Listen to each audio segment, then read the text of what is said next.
Hello, मी ज्योती स्वागत करते तुमचं ज्योती पवार या यूट्यूब चॅनलमध्ये. श्री स्वामी समर्थ सर्वांना. तर आज आहे गुरुचरित्राचा 3रा दिवस आणि सकाळची बघा सुंदर सुरुवात माझी झालेली आहे. आत्ता ना मी सकाळी स्वयंपाक वगैरे करून घेतला आणि आत्ता मी बसले आहे ते म्हणजे पूजेसाठी. तर आधी देवपूजा वगैरे करून घेतली आणि स्वामी महाराजांचे पण आपली अशी पूजा, फोटो पुसणं वगैरे हे सर्व आलं. बाहेरची रांगोळी वगैरे हे सर्व तर येतच ना. तर अशी छान सकाळची सुरुवात होते ती पूजेने आणि स्वयंपाक आवरून म्हणजे जायचं असतं. तर बघा अशी छान पूजा झालेली आहे आणि आपल्या कुंडीतना रोज अशी छान स्वस्तिकची फुलं पण लागत आहेत बरं का. मग बाहेरचं सकाळीच पाणी टाकून स्वच्छ असं पुसून घेतलं, रांगोळी काढून घेतली आणि आत्ता उंबऱ्याची पूजा करणं चालू होतं माझं. तर म्हटलं चला आता सकाळी जे पुसणं वगैरे आहे ते काय तुमच्यासोबत मी शेअर केलेलं नाही. आता म्हटलं उंबऱ्याची पूजा करताना आणि बाकीची जी पूजा झालेली आहे तर ते तुमच्यासोबत शेअर करूयात. आणि मला हे सर्व आवरून निघायचं होतं ते म्हणजे आता पारायणासाठी म्हणजे वाचनासाठी. तर बरंचसं माझं आवरलेलं होतं आणि अशी सिंपल साधी अशी रांगोळीच काढलेली आहे बरं का. म्हणजे कसं जाताना थोडीशी घाईच होते ना, सगळं आवरून जायचं म्हटलं की.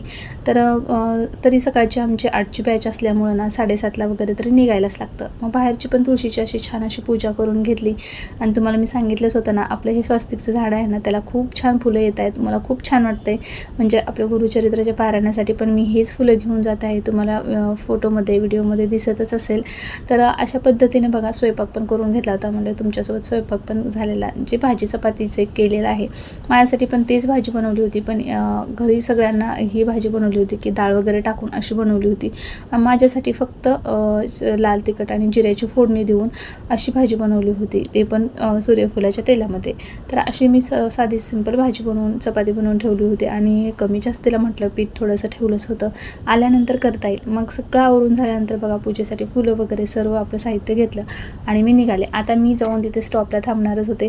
तोपर्यंत जाता जाता समोर एक मैत्रीण दिसली आणि तिला हाय केलं आणि छान असं मग तिथे एक स्माईल देऊन निघाले. आणि तिथे स्टॉपला थांबल्यानंतर बघा त्या येतात म्हटले नाही, तुम्हाला माझ्या गाववाल्या आहेत त्यांच्यासोबत मग आम्ही तिथे पोहोचलो पारायणाच्या स्थळी. आणि खरंच आम्हाला जायला ना उशीरच झाला होता आज. आणि जाताना बघा आमच्या गप्पा गोष्टी तर चालूच होत्या. तिथे गेले की मग ग्रंथपूजन असतं, आरती असते भूपाळीची. आणि बघा आज देवी आईचं पण असं सुंदर रूप होतं. वैभवलक्ष्मी माता मंदिरमध्ये आहे म्हटल्यानंतर तिथे देवी आईचं वास्तव्य असणारच ना. तर नावच आहे त्या मंदिराचं वैभवलक्ष्मी माता मंदिर. आणि तिथंच मग हे पारायणाची सुरुवात होती बरं का. मग 3रा दिवस होता. तर बघा इथं ना आमचं वाचन झालेलं होतं आणि आत्ता ज्यांचा नैवेद्य आहे ते नैवेद्य घेऊन आलेले होते. तर प्रत्येकजण कोणाचा नैवेद्य असतो, कोणी मागून घेतलेला असतो किंवा काही इच्छा जी गुरूंची असते की आज्ञा आल्याशिवाय ते नैवेद्य पण आपण करू शकत नाही असं म्हणतात बरं का.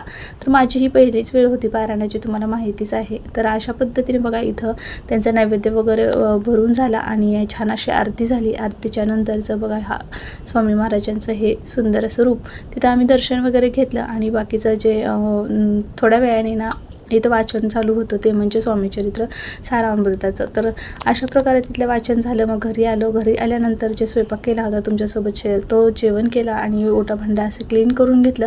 आणि त्यानंतर मग जायचं होतं दुपारी परत मला दुर्गा सप्तशतीचे पाठ होता आणि कुंकुमार्चन पण होतं. मग काय त्यांनी सांगितलं होतं की सर्वांनी हिरव्या साड्या घालून या असं सांगितलं होतं. मग असं आवरून आम्ही निघालो आणि तिथे गेल्यानंतर दुर्गा सप्तशतीचा पाठ झाला. त्यानंतर इथं कुंकुम अर्चन सेवा सुरू होती आणि तीही आम्ही पूर्ण केली. तर व्हिडिओ पूर्ण शेवटपर्यंत नक्की बघा, पुढे तुमच्यासोबत शेअर केलेलाच आहे.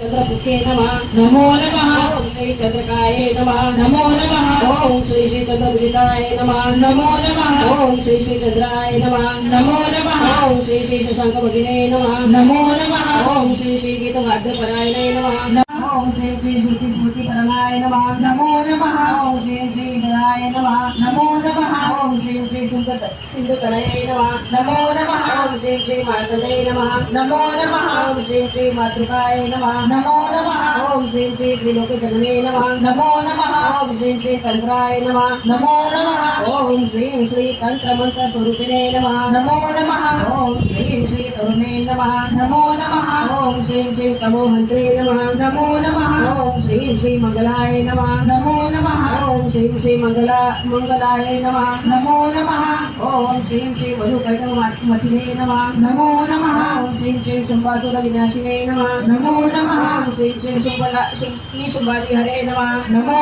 नमः ओम श्रीं श्री मात्रे नमः ओम श्रीं श्री गीताय नमः नमो नमः ओम श्री श्री गोविंद वल्लभाय महाराज की जय श्री गुरुदेव दत्त श्री त्र्यंबकेश्वर महाराज की जय गंगा गोदावरी माता की जय सद्गुरु परम पूज्य मोरे दादा की जय श्री स्वामी करायचे आहे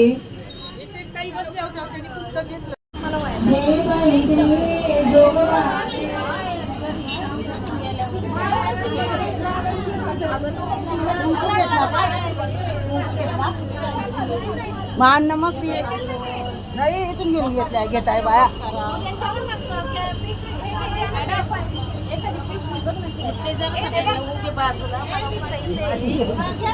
याच्यात घेऊ का